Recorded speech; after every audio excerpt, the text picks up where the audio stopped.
تو آپ نے سوچا کہ چلو کعبہ جا کر وہاں بیٹھ جاتا ہوں۔ آدھی رات کو کعبہ گئے اور وہاں جا کر دیکھا کہ محمد الرسول اللہ صلی اللہ علیہ وسلم عبادت کر رہے تھے۔ تو آپ نے نبی کریم صلی اللہ علیہ وسلم کو غور سے سننا شروع کر دیا۔ عام طور پر جب بھی آپ صلی اللہ علیہ وسلم کفار کے سامنے قرآن کی کوئی آیت پڑھتے تو وہ اپنے کانوں میں انگلیاں ٹھوس لیتے تاکہ قرآن نہ سن سکیں، مگر حضرت عمر فاروق رضی اللہ تعالیٰ عنہ نے جب پہلی بار قرآن کو سنا تو سن کر آپ نے کہا کہ واہ کیا خوبصورت کلام ہے اور کیا شاعری ہے۔ کیونکہ آپ خود شاعری کے بہت شوقین تھے، اس لیے سمجھ گئے کہ اتنی اعلیٰ شاعری کسی انسان کی نہیں ہو سکتی۔ جب کافروں کے ظلم اور ستم حد سے زیادہ بڑھ گئے تو نبی کریم صلی اللہ علیہ وسلم نے فیصلہ کیا کہ اب ہجرت کرنی پڑے گی، اور اللہ سے دعا کی کہ یا اللہ، ابو جہل یا عمر دونوں میں سے جو تجھے زیادہ پسند ہو اسے مسلمان کر دے تاکہ مسلمانوں کو مکہ میں قوت حاصل ہو جائے۔ کچھ دن بعد حضرت عمر رضی اللہ تعالیٰ عنہ نے ایک عورت کو گھر کا سامان باندھتے ہوئے دیکھا تو اس سے پوچھا کہ کہاں کی تیاری ہے؟ تو وہ عورت جو ایمان لا چکی تھی اس نے کہا کہ اب تم لوگوں نے ہمارا مکے میں رہنا بہت مشکل کر دیا ہے، اس لیے ہم اور ہمارا نبی مدینے کے لیے ہجرت کر رہے ہیں۔ تو آپ نے کہا کہ اچھا، اللہ تمہاری حفاظت کرے۔ تو عورت بہت حیران ہوئی اور اپنے شوہر کو ساری بات بتائی۔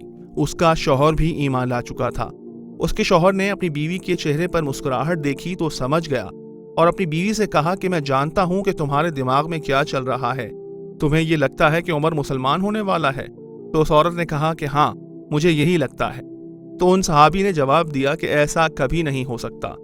خطاب کا گھوڑا تو ایمان لا سکتا ہے مگر اس کا بیٹا کبھی ایمان نہیں لائے گا، لیکن رسول اللہ صلی اللہ علیہ وسلم کی دعا کیسے رائے گا جا سکتی تھی؟ بہرحال چند دن بعد جب ابو جہل کو پتا چلا کہ نبی کریم صلی اللہ علیہ وسلم اپنے ساتھیوں کے ساتھ مدینے ہجرت کرنے والے ہیں تو اس نے تمام کفار کو جمع کیا، جن میں حضرت عمر بھی شامل تھے، اور ان سے کہا کہ محمد نے کھلے عام ہمارے خداؤں کی بے حرمتی شروع کر دی ہے اور وہ اب مدینے جا کر بھی نہیں مانے گا، تو لہٰذا اس کو مدینے جانے سے پہلے ہی قتل کر دیا جائے۔ تو ہم میں سے کون ہے جو یہ کام سر انجام دے گا؟ اور بھی ہر طریقے سے لوگوں کو جوش دلانے کی کوشش کی تو حضرت عمر طیش میں آ گئے اور حضرت عمر نے کہا کہ ٹھیک ہے، میں ابھی جا کر محمد کو ختم کر دوں گا۔ آپ غصے میں وہاں سے نکلے تو رستے میں آپ کو ایک شخص نے دیکھا کہ حضرت عمر غصے میں کہیں جا رہے ہیں، تو اس نے آپ سے پوچھا کہ اے عمر، کیا ہوا؟ تم یہ تلوار اٹھائے کہاں جا رہے ہو؟ تو آپ نے کہا کہ میں محمد کو قتل کرنے جا رہا ہوں، کیونکہ اس نے میرے باپ دادا کے خداؤں کی اب کھلے عام بے حرمتی کرنا شروع کر دی ہے۔ وہ شخص جو ایمان لا چکا تھا لیکن ڈر کی وجہ سے کسی کو یہ بات بتائی نہیں تھی، تو اس نے فوراً کہا کہ محمد کو بعد میں قتل کرنا، پہلے جا کر اپنے گھر کی خبر لو۔ تو حضرت عمر نے کہا کہ کیا مطلب ہے تمہارا؟ تو اس شخص نے کہا کہ میں نے سنا ہے کہ تمہاری بہن اور بہنوئی بھی ایمان لا چکے ہیں۔ یہ سن کر آپ کی آنکھوں میں خون اتر آیا۔ آپ سیدھا اپنی بہن کے گھر گئے اور ابھی دروازے پر دستک دینے ہی والے تھے کہ آپ کو تلاوت کی آواز سنائی دی۔ حضرت خباب ابن عرت، آپ کی بہن فاطمہ بنت خطاب اور آپ کے بہنوئی سعید بن زید کو قرآن پڑھا رہے تھے۔ حضرت عمر نے تلاوت کی آواز سن کر زور زور سے دروازہ پیٹنا شروع کر دیا۔ جب ان لوگوں کو پتا چلا کہ باہر حضرت عمر کھڑے ہیں تو وہ ڈر گئے۔ حضرت خباب ابن عرت پردے کے پیچھے چھپ گئے اور آپ کی بہن نے قرآن چھپا دیا اور جا کر دروازہ کھولا۔ حضرت عمر رضی اللہ تعالی عنہ نے ان دونوں سے پوچھا کہ یہ کیسی آواز تھی جو میں نے سنی، اور یہ میں کیا سن رہا ہوں؟ کیا واقعی تم لوگوں نے اسلام قبول کر لیا ہے؟ تو آپ کی بہن فاطمہ بنت الخطاب نے بہت ہمت کر کے کہا کہ ہاں، میں اور میرا شوہر ہم اقرار کرتے ہیں کہ اللہ ایک ہے اور محمد الرسول اللہ صلی اللہ علیہ وسلم اس کے آخری نبی برحق ہیں۔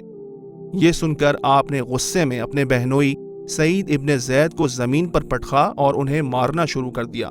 تو آپ کی بہن اپنے شوہر کو بچانے کے لیے بیچ میں آئی تو آپ نے ان کو اتنی زور سے مارا کہ ان کے چہرے سے خون نکلنا شروع ہو گیا۔ جب آپ نے اپنی بہن کا چہرہ لہو لہان دیکھا تو آپ کا غصہ ٹھنڈا ہو گیا اور آپ کو اپنی بہن پر ہاتھ اٹھانے پر بہت دکھ ہوا اور ان پر بہت ترس آیا۔ پھر آپ نے ان سے کہا کہ لاؤ مجھے وہ دکھاؤ جو تم پڑھ رہی تھیں۔ تو آپ کی بہن نے کہا کہ تم اس وقت ناپاک حالت میں ہو، پہلے جا کر غسل کر کے آؤ۔ آپ غسل کر آئے تو آپ کی بہن نے آپ کو وہ پرچہ لا کر دیا جس پر سورہ طٰہٰ لکھی ہوئی تھی۔ اسے پڑھ کر آپ کی آنکھوں سے آنسو جاری ہو گئے۔ آپ نے کہا کہ بے شک تم ٹھیک کہتی ہو، محمد رسول صلی اللہ علیہ وسلم سچے ہیں۔ اس کے بعد آپ سیدھا وہاں گئے جہاں رسول اللہ صلی اللہ علیہ وسلم اپنے دیگر ساتھیوں کے ساتھ موجود تھے۔ جب صحابہ کرام نے دیکھا کہ حضرت عمر رضی اللہ تعالی عنہ آئے ہیں تو وہ ڈر گئے کہ نہ جانے آج کیا ہونے والا ہے۔ جب آپ رسول اللہ صلی اللہ علیہ وسلم سے ملے تو نبی کریم صلی اللہ علیہ وسلم نے آپ سے پوچھا، اے عمر کیوں آئے ہو اور کیا چاہتے ہو؟ تو حضرت عمر نے جواب دیا کہ اے محمد، میں گواہی دیتا ہوں کہ اللہ ایک ہے، اور میں گواہی دیتا ہوں کہ آپ سچے ہیں اور اللہ کے رسول ہیں۔ یہ سن کر رسول اللہ صلی اللہ علیہ وسلم خوشی سے کھل اٹھے اور آپ نے زور سے کہا اللہ اکبر۔ اس کے بعد تمام صحابہ کرام نے زور زور سے کہا اللہ اکبر اللہ اکبر، یہاں تک کہ وہ پورا علاقہ تکبیر کی آواز سے گونج اٹھا۔ اس کے بعد نبی کریم صلی اللہ علیہ وسلم نے کہا کہ اٹھو بلال، کعبے کی چھت پہ جا کر اذان دو، اب عمر اسلام لے آیا ہے، اب ہمیں چھپ کر نماز پڑھنے کی کوئی ضرورت نہیں۔ اس کے بعد رسول اللہ صلی اللہ علیہ وسلم اور تمام صحابہ کرام حضرت عمر رضی اللہ تعالی عنہ کے ساتھ گئے اور کعبے میں نماز ادا کی۔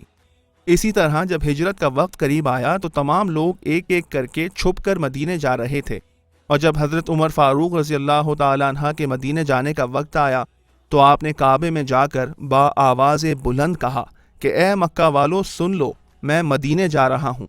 اگر کوئی شخص اپنی بیوی کو بیوہ اور اپنے بچوں کو یتیم کرنا چاہتا ہے تو آئے اور مجھے روک کر دکھائے۔ اس کے بعد آپ مدینے گئے اور کسی کی ہمت نہیں تھی کہ کوئی آپ کو روک سکتا۔ سبحان اللہ۔ اور جب آپ خلیفہ بنے تو عدل و انصاف کی ایسی مثالیں قائم کیں جو تاریخ انسانی میں نہیں ملتی۔ اگر وہ مثالیں میں بیان کرنا شروع کروں تو یہ ویڈیو کئی گھنٹوں تک پہنچ جائے گی۔ بس اللہ رب العالمین سے دعا ہے کہ وہ ہمیں بھی حضرت عمر فاروق رضی اللہ تعالی عنہ جیسا حاکم عطا کرے، اور یہ جو خراج تحسین ہم نے حضرت عمر فاروق رضی اللہ تعالی عنہ کی شان میں پیش کرنے کی کوشش کی ہے، اس میں کسی بھی قسم کی کمی و بیشی کو اللہ پاک معاف فرمائے۔ آپ تمام حضرات سے گزارش ہے کہ ہمارے چینل واقعات الصحابہ کو لائک کیجئے، سبسکرائب کیجئے اور زیادہ سے زیادہ شیئر کیجئے۔ جزاک اللہ۔